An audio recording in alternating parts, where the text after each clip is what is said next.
ఇంతవరకు మొదటి ప్రార్థన పాటల ద్వారా దేవుని నామమును మహిమపరుస్తూ వచ్చాం. అందరం కూడా ఒక వాక్యమును అనగా 107వ కీర్తన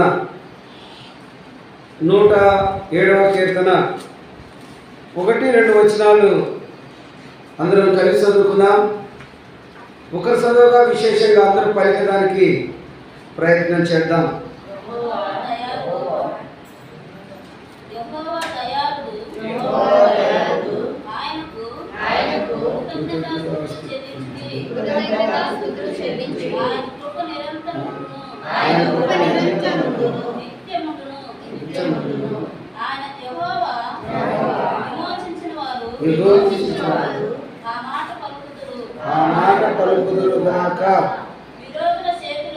విరోధుల చేతిలో నుండి ఆయన విమోచించిన వారు తూర్పు నుండి పడమటి నుండి ఉత్తరము నుండి దక్షిణం నుండి నానా దేశముల నుండి ఆయన పోగు చేసిన వారు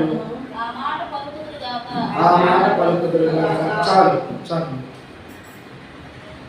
ఇప్పుడు ప్రార్థనతో వాక్యాన్ని ధ్యానం చేద్దాం.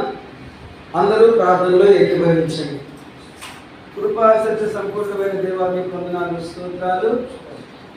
దయగల కృపగల మీ ఏర్పాట్లో దేవా, ఈ మొదటి భాగాన్ని మా అందరి జీవితాల్లో దేవా మీరు చేస్తున్న మేలు ఉపకారాలను బట్టి స్తుతించే విధంగా మమ్మల్ని అందరినీ మీ ఉద్దేశ ప్రకారం ముందుకు నడిపించమని, అన్ని విషయాల్లో మీ తోడు దయచేయమని, మాట్లాడి మీ దాసునితో మీరు ఉండమని యేసు ఘనమైన నామమున ప్రార్థించి అడిగి వేడుకుంటున్నాము తండ్రి, ఆమేన్. దేవుని నామమునకు మహిమ కలుగును గాక. మనం చదువుకున్న ఈ భాగంలో నుండి మొదటి భాగంగా 2-3 విషయాలు ధ్యానం చేద్దాం. ఇక్కడ మనం చదువుకున్న భాగంలో యెహోవా దయాళుడు, ఆయనకు కృతజ్ఞతాస్తుతులు చెల్లించుడి, ఆయన కృప నిత్యము ఉండును అనే మాట మొదటిదిగా చూసాం. 2వ వచనంలో యెహోవా విమోచించిన వారు ఆ మాట పలుకుదురుగాక. విరోధుల చేతిలో నుండి విమోచించిన వారు ఆ మాట పలుకుతారు. అది తూర్పు నుండి కానీ, పడమటి నుండి కానీ, ఉత్తరం నుండి కానీ, దక్షిణం నుండి కానీ, నానా దేశములలో నుండి పోగు చేయబడిన వారందరూ కూడా ఆ మాట పలుకుదురుగాక అని మనము చదువుకున్నాం. చాలా దేవుడు ఈ మాటలను మనకు అనుకూలపరిచే విధంగా మనందరం కూడా ఒక మంచి ఆలోచనతో దేవుడిచ్చే సమయాన్ని సద్వినియోగపరుచుకున్నాం. ఒక మాట మనం గమనించాలి. ఇక్కడ అంటాడు 2వ వచనంలో యెహోవా విమోచించిన వారు ఆ మాట పలుకుతారు విరోధుల చేతిలో నుండి అనేది మనము జాగ్రత్తగా గుర్తించాలి. విరోధుల చేతిలో నుండి విమోచింపబడిన వారు ఆ మాట పలుకుదురుగాక అనే మాటను మనం ఇక్కడ జాగ్రత్తగా చదువుకున్నాం, జాగ్రత్తగా ధ్యానం చేద్దాం. విరోధుల చేతిలో నుండి ఎవరు విరోధులు? విమోచింపబడ్డవారు, విడిపింపబడిన వారు మాత్రమే దేవుని స్తుతించగలుగుతారు.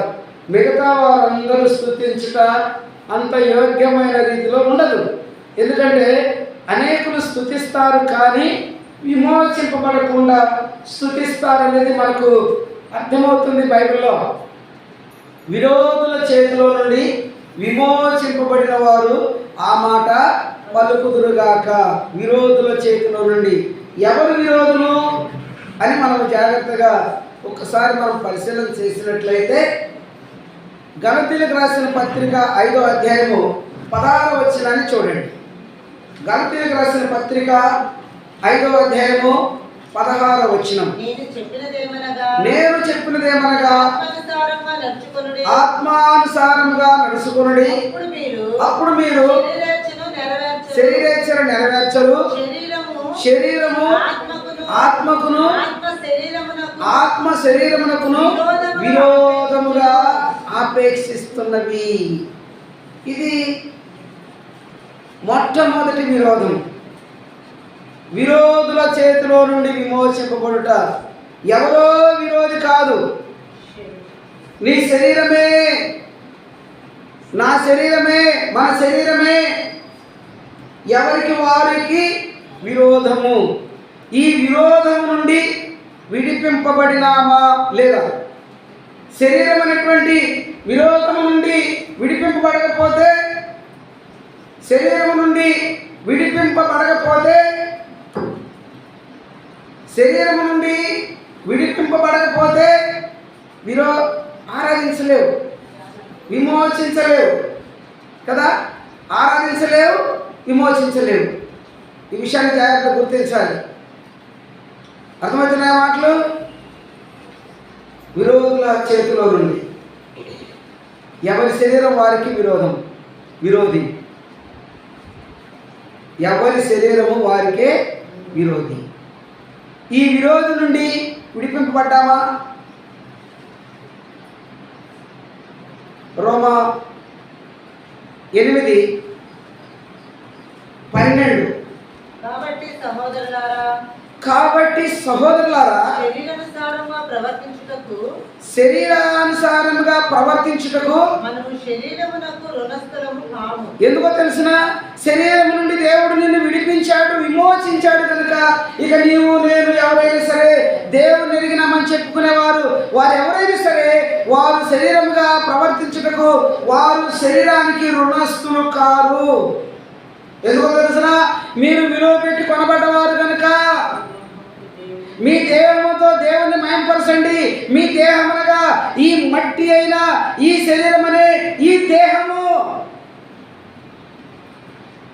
ఇది దేవుని చేత అనుగ్రహింపబడింది కనుక దేవుని దగ్గరికి వచ్చేంత వరకు, నిన్ను తెలుసుకునేంత వరకు, నీ పాపం ఒప్పుకునేంత వరకు, నువ్వెవరో ఆ ఎరిగి దేవునికి నిన్ను సమర్పించుకునేంత వరకు నువ్వు శరీర సంబంధివే. శరీరం నీకు విరోధమే, శరీరం నీకు విరోధియే, మనకు విరోధియే. ఎప్పుడైతే నువ్వు రోమా 12:1 ప్రకారంగా నీ శరీరమును మన శరీరమును సజీవ యాగముగా దేవునికి సమర్పించగా ఆ విరోధము నుండి విడిపింపబడ్డవారు, ఆ విరోధము నుండి విడిపింపబడిన వారు దేవుని స్తుతిస్తారు. ఇంకా శరీరం అనే విరోధి నుండి విడిపింపబడకపోతే చదవండి 116:16. 116:16. యెహోవా నేను నిజముగా నీ సేవకుడను నీ సేవకురాలి కుమారుడై ఉన్నాను, నీవు నా కట్లు విప్పి ఉన్నావు. చాలు. విమోచింపబడ్డవారు దేవుని స్తుతిస్తున్నారు. పాపమనే కట్ల నుండి విడిపింపబడిన వారు దేవుని స్తుతిస్తున్నారు. ఇక్కడ చేరున్న మనము ఏ భాగంలో నుండి ఏ విధముగా మనము దేవుని స్తుతిస్తున్నామో ఈ ఉదయకాలం ఈ మొదటి భాగంలో దేవుణ్ణి ఆరాధించే ముందుగా మనల్ని మనం ఒక్కసారి పరిశీలన చేసుకొని ఆయనకు సమర్పించుకొని ఆ తర్వాత ఆరాధిద్దాం. ఏ విషయంలో విమోచింపడ్డాం? విమోచింపబడిన వారు మళ్ళా దాసులు కాకూడదు, విడిపింపబడ్డవారు మళ్ళా బంధకాల్లో చేరకూడదు.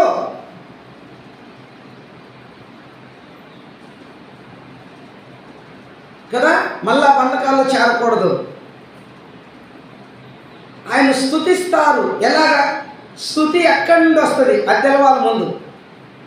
విమోచింపడటమే కాదు, విడుదలను అందటమే కాదు, మనకు లూకాసు సువార్త 17లో 10 మంది కనపడతారు. ఎవరు వారు? కుష్ఠరోగులు. ఆ 10 మందిలో మనకు 17వ అధ్యాయము 11 నుంచి చూస్తే అర్థమవుతుంది. ఆ 17వ అధ్యాయంలో 15, 16లో స్పష్టమైన భాగం ఉంది. 10 మంది బాగుపడతారు. 10 మంది బాగుపడి ఆ తర్వాత వారిని చూసుకుంటారు, వారు బాగున్నారు. వెంటనే 9 మంది వారి ఇళ్ళకి వెళ్ళిపోయారు. అంతవరకు ఎడారిలో, అరణ్యాల్లో నివాసం చేసేవారు, గుడారాల్లో. ఎప్పుడైతే వారు ఆ పాపమనే బంధకం నుంచి, ఆ పాపమనే కుష్టు నుంచి విడిపించాడో దేవుడు, వాళ్ళు వెళ్ళిపోయారు. అయితే అక్కడ 15, 16లో 2లో చూస్తే మనకు అర్థమవుతుంది. అక్కడ ఒక్కడు మాత్రమే, ఎవరతను? సమరయుడు. అక్కడ రాస్తాడు 15 వచ్చింది కదా, వారిలో అంటే వారిలో ఒకడు. అర్థమవుతుందా? వారిలో ఒకడు. ఎవరిలో? 10 మందిలో ఒకడు. తనకు స్వస్థత కలుగుట చూసి గొప్ప శబ్దముతో దేవుని మహిమపరుచు తిరిగి వచ్చి ఆయనకు కృతజ్ఞతాస్తుతులు చెల్లించుచు ఆయన పాదముల యొద్ద సాగిలపడెను. వింటున్నారా? వాడు సమరయుడు. ఈ మాటలు అర్థం కావాలి జాగ్రత్తగా. వారిలో ఒకడు. మరి ఈరోజు మనలో ఎంతమందో ఇది అర్థం చేసుకోవాలి. వారిలో ఒకడు, 10 మందిలో ఒకడు. తనకు స్వస్థత కలుగుట చూసి, అర్థమవుతుందా? స్వస్థత కలుగుట చూసి దేవుని గొప్పగా మహిమపరుస్తున్నాడు. తర్వాత తిరిగి వచ్చాడు, ఆయనకు కృతజ్ఞతాస్తుతులు చెల్లిస్తూ ఆయన పాదముల మీద పడ్డాడు. ఇప్పుడు అర్థం చేసుకోండి, కృతజ్ఞత స్తుతి అంటే ఎక్కడి నుండి వస్తుంది తెలిసినా? విడిపింపట్టమే కాదు, విమోచన పట్టమే కాదు, మరొక మేలు పొంది మరొక, అర్థమవుతుందా? మరొక దేవుని మహిమపరుస్తూ అతడు తిరిగి వచ్చాడు. తిరిగి వచ్చి దేవుని స్తుతిస్తున్నాడు. అక్కడ ఏం కనపడుతుంది మనకు? గొప్ప కృతజ్ఞత కనపడుతుంది. పొందిన మేలుకు మనిషి పోకుండా వెంటనే దేవుని దగ్గరికి వచ్చాడు. విడిపింపబడ్డవాడు దేవుని దగ్గరికి వచ్చాడు, దేవుని స్తుతిస్తున్నాడు. మరి ఈరోజు ఇక్కడ చేరున్న మన పరిస్థితి ఏంది? ఇక్కడ చేరున్న మన పరిస్థితి ఏంది? మనకు కూడా కొన్ని విషయాలు అర్థమైంది కదా. నీవు నేను ఒకప్పుడు శరీర సంబంధులమై ఉంటిమి. నీవు నేను ఒకప్పుడు శరీరంలోకి అమ్మబడి ఉంటిమి. నీవు నేను మనం ఒకప్పుడు పాపమునకు అమ్మబడితిమి. ఇప్పుడు దేవుడు విమోచించాడు కదా, విలువ పెట్టి కొన్నాడు కదా. మరి ఇప్పుడు దేవుని ఎలా స్తుతిస్తున్నాము? విమోచింపబడ్డ రీతిగా స్తుతిస్తున్నామా? ఇంకోటి గమనించండి, కేవలము ఆదివారం కొద్ది సమయమే కాదు విమోచన.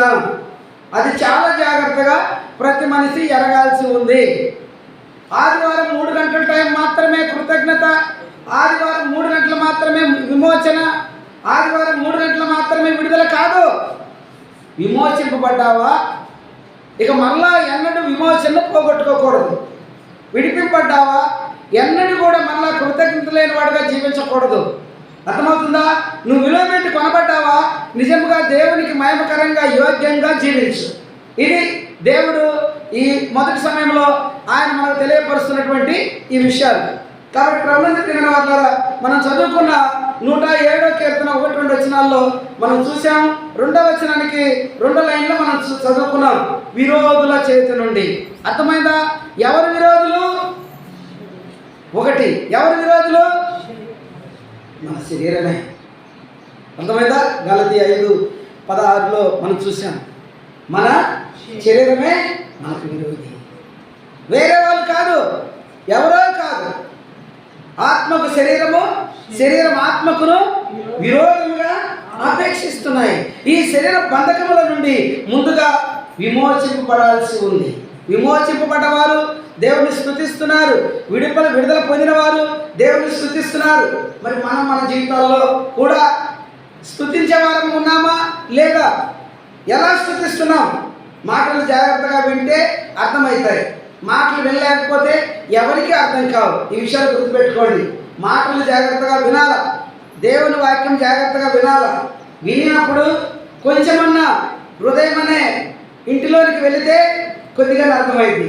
హృదయం అనే ఇంట్లోకి వెళ్ళకపోతే కొంచెం కూడా దేవుని మాటలు అర్థం కావు. ఆలోచన చేయండి, జాగ్రత్తగా వినండి మాటలు. మనం చూస్తున్నాం ఒక మాట 2వ వచనంలో, యెహోవా విమోచించిన వారు ఆ మాట పలుకుదురుగాక. ఏ మాట? యెహోవా దయాళుడు, ఆయన కృప నిరంతరముండునని యెహోవా విమోచించిన వారు మాత్రమే పలుకుతారు. మిగతా వారందరూ పలికిన ప్రయోజనము లేదు. విమోచింపబడ్డ వారు మాత్రమే. ఎందుకంటే ఆయన పరిశుద్ధుడు కదా, ఆయన పరిశుద్ధుడు. ఆయనకున్న లక్షణాలు తెలుసు కదా, మనం కొన్నిసార్లు చెప్పుకున్నాం. చదవండి ఇప్పుడు వరుసగా. ఆయనకున్న లక్షణాలు ఏంటి? ఎబ్రీ 7:26 గమనించండి జాగ్రత్తగా. పవిత్రుడు, నిర్దోషి, నిష్కల్మషుడును, పాపులలో చేరక. అర్థమవుతుందా? ఈ మాటలు పలకడానికి అందరికి వీలు పడదు, అందరూ పలికిన ప్రయోజనం లేదు. విమోచింపబడేవారు మాత్రమే పలుకుతారంట. మిగతా వారందరూ పలికితే ప్రభువుల సంఖ్యలోకి వెళ్తారు వాళ్ళందరూ. అర్థమైందా? మత్తయి సువార్తలు చూస్తాం, లూకా సువార్తలు చూస్తాం. ఆ మాట ప్రభు అనుట ప్రయోజనం లేదు అని. విమోచింపబడ్డవారు మాత్రమే ఆయన పరిశుద్ధ నామమును ఏం చేస్తారంట? సన్నతిస్తారంట. చూడండి 103:1 రాస్తాడు. 103:1 రాస్తాడు, నా ప్రాణమా ఆయన పరిశుద్ధ నామమును సన్నతించము. వింటున్నారా? నా ప్రాణం చెప్తున్నాడు. ప్రభునందు ప్రియమైన వారులారా, ఎప్పుడైనా ఈ భూమి మీద కానీ పరలోకములు కానీ, భూమి మీద యాత్ర కొరకు ఈ శరీరం, మిగతా దేని కొరకు కాదు. ఈ ప్రాణాత్మ భూమి మీద యాత్ర చేయడానికి మాత్రమే ఈ దేహాన్ని దేవుడు సిద్ధపరిచాడు, అంతే. ఈ భూమి మీద కానీ పరలోకానికి కానీ ఆత్మ యొక్క ప్రత్యేకత వేరు. శరీరం జీవితకాలం అంతా విరోధి, ఉన్నత కాలము విరోధి. అందుకు చెప్పాడు కదా, మరలా చెప్పాల్సి వస్తుంది. రోమా 8:12-13 చదవండి. 12-13 చదవండి. రోమా 8:12-13 జాగ్రత్తగా వినండి. కాబట్టి సహోదరులారా, శరీరానుసారంగా ప్రవర్తించుటకు. అర్థమైందా? ఎవరు మనమంటే విమోచింపబడ్డ వారందరూ, విడుదల నందిన వారందరూ, దేవుని కొరకై జీవించే వారందరూ, రోమా 12:1 ప్రకారంగా తమను తాము ఆయన సమర్పించుకున్న వారందరూ, నేను దేవుని నమ్ముకున్నానని చెప్పేవారందరూ ఇక శరీరానికి రుణస్తులు కాదు. ఆయన కొనుక్కున్నాడు, విలువ పెట్టి కొనుక్కున్నాడు. ఆయన రక్తమంతా కార్చి నా పాపముల కొరకై ఆయన బలి అయి ఆయన రక్తమును మన కొరకు కార్చి, ఆ రక్తమును మన కొరకు సంతకరువుగా పెట్టి కొన్నాడు. ఆయన కొన్నాడు.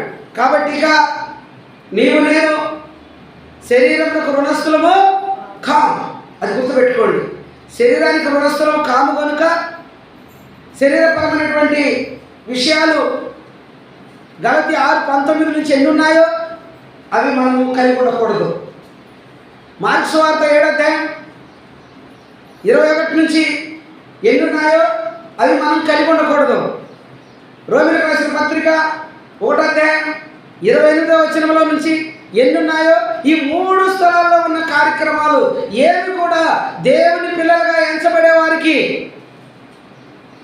దేవుని కొరకై ఏర్పాటు చేయబడ్డ వారికి, దేవుని కొరకు జీవించే వారికి ఈ 3 స్థలాల్లో ఏవైతున్నాయో వాటికి వీరు రుణస్థులు కాదు. అంటే వాటిని ఎప్పుడు కూడా వీరు విమోచింపడ్డ వారు కలిగి ఉండకూడదు. అది రుణస్థులం కాదండి. శరీరానికి మనం రుణస్థులం కాము. ఆ తర్వాత మనము శరీరానుసారంగా ప్రవర్తించిన ఎడల సావలసిన వారమై ఉంటాం. అయితే అందుచేత శరీరానుసారమైన క్రియలను చంపిన ఎడల జీవించదు. మళ్ళా చదవండి.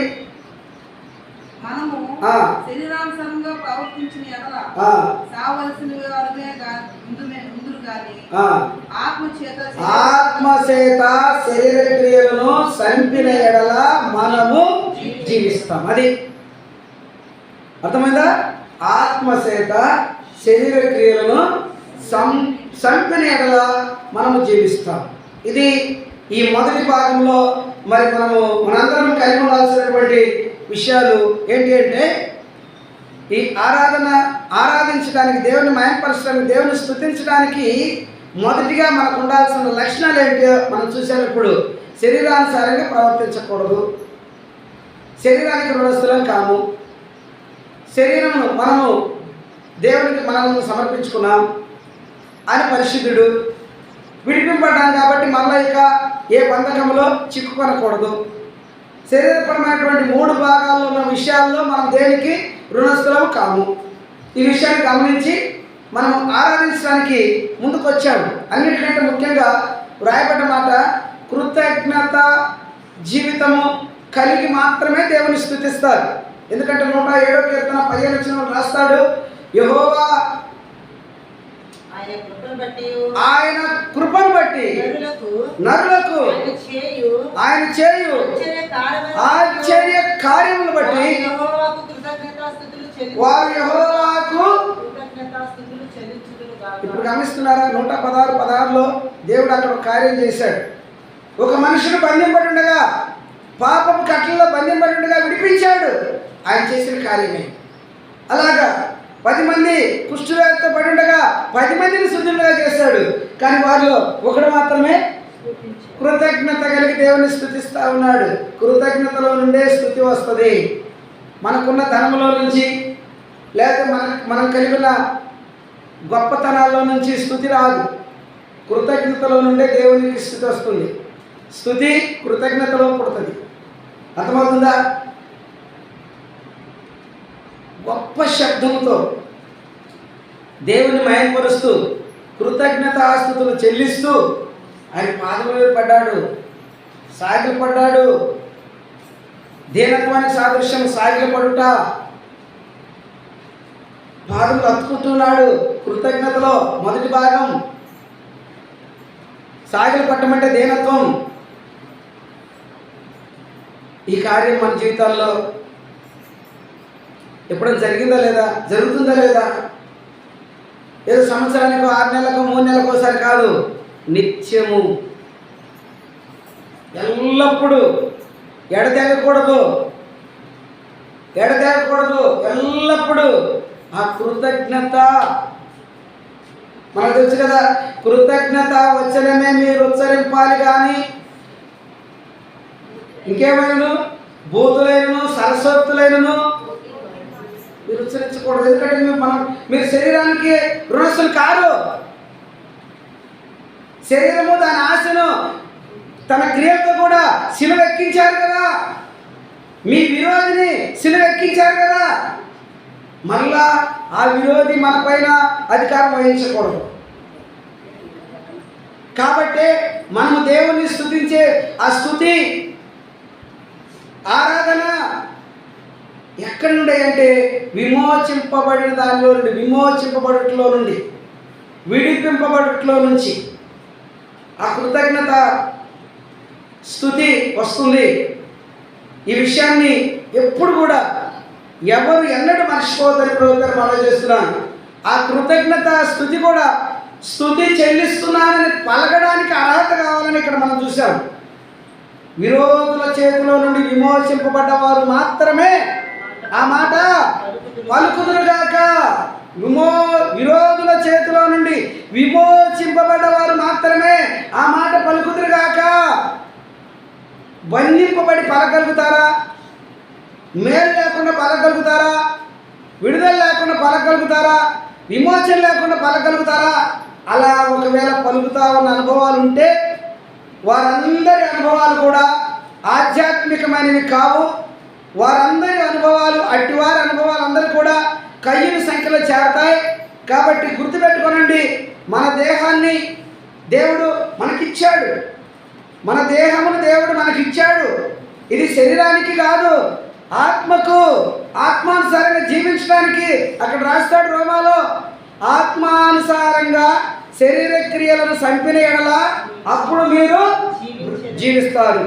అది ఆ జీవితంలో నుండే స్తుతి, ఆ జీవితంలో నుండే సమర్పణ, ఆ జీవితంలో నుండే దేవునికి మహిమ, ఆ జీవితంలో నుండే కృతజ్ఞత. అది ఆత్మానుసారమైనటువంటి కృతజ్ఞతని. ఇది మరవలేదు కదా, మరవంది కనుక, విమోచింపబడింది కనుక, విడుదల నొందింది కనుక అది కృతజ్ఞతాస్తుతి, ఆత్మానుసారమైంది అని చెప్పడానికి ఎలాంటి సందేహము లేదు. ఎందుకంటే మనం యోహాను సువార్త 4లో అనేక పర్యాయం చదువుకుంటా వింటా వచ్చాం. దేవుడు ఆత్మ కనుక ఆయన ఆరాధించేవారు ఆత్మతోనూ సత్యముతోనూ ఆరాధించాలి.